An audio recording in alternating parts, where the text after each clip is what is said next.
D'abord, moi, j'étais festivalière. Je suis allée dans plusieurs années au festival du film britannique. J'aimais bien ce festival et quand je suis devenue déléguée à l'INA, j'ai eu envie de proposer au festival d'être partenaire. Donc c'est en 2022 que nous avons débuté notre partenariat. On a noué un partenariat et ça fait partie des missions de l'INA de nouer des partenariats avec des institutions culturelles, des festivals. C'est aussi le lieu pour faire découvrir ou redécouvrir des collections, des pépites, des programmes qui sont passés à la télé enfin oui, la plupart du temps, ou à la radio, mais c'est souvent la télé. Et c'est par exemple, c'est aussi des programmes qu'on a acquis, tels que Chapeau melon en boîte de cuir, c'est-à-dire The Avengers, qu'on a acquis en 2022. Voilà.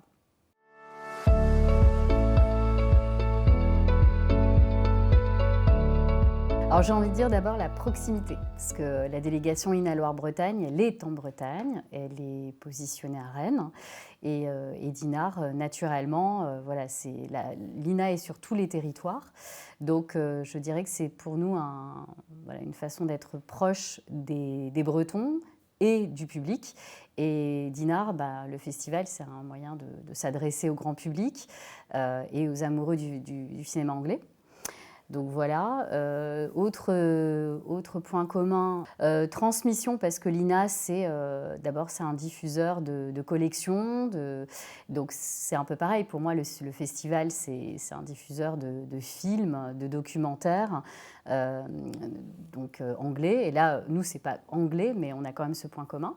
Donc un diffuseur de savoir, je sais que le festival s'ouvre aussi aux scolaires, il élargit aux grand public et au jeune public. Et l'INA, c'est pareil, s'ouvre sur les réseaux sociaux. Donc on a quand même des points communs, des publics communs. Et bien sûr, Madeleine, notre plateforme SVOD Madeleine qu'on fait découvrir et toute sa collection inédite pendant le festival.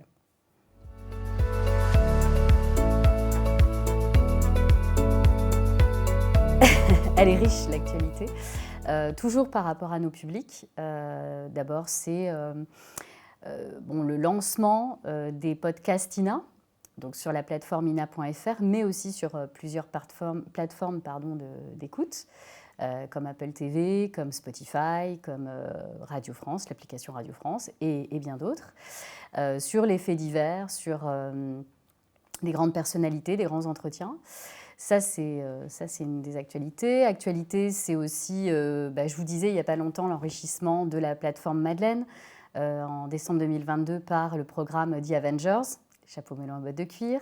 C'est aussi les sorties sur ina.fr des émissions purement 100% digitales pour le jeune public ADN, qui sont des entretiens avec Avant, c'était des hommes politiques, maintenant, c'est des personnalités.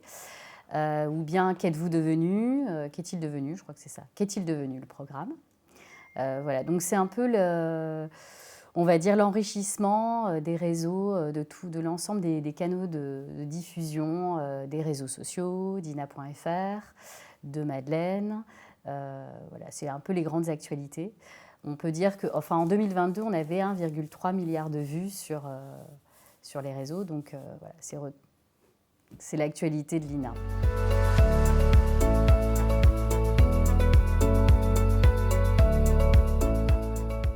Ce qu'on apprécie dans ce partenariat avec le festival, c'est d'être dans la programmation. Donc on n'est pas à côté, on est dans la programmation, on est un vrai partenaire, on est fiers d'être partenaire du festival, de ce prestigieux festival de films.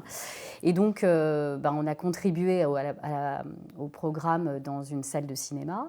Et l'année dernière, on a également rendu hommage à Élisabeth II. Il se trouvait que l'actualité était aussi sombre, la reine d'Angleterre était décédée. Et donc le festival nous a demandé si on pouvait, et dans nos archives, les collections INA permettaient de montrer le voyage de la reine d'Angleterre en France. Je souhaite d'abord des beaux films, une belle programmation, que les festivaliers y trouvent leur compte, du monde dans les salles, du monde aux cartes blanches INA, une très belle édition pour 2023.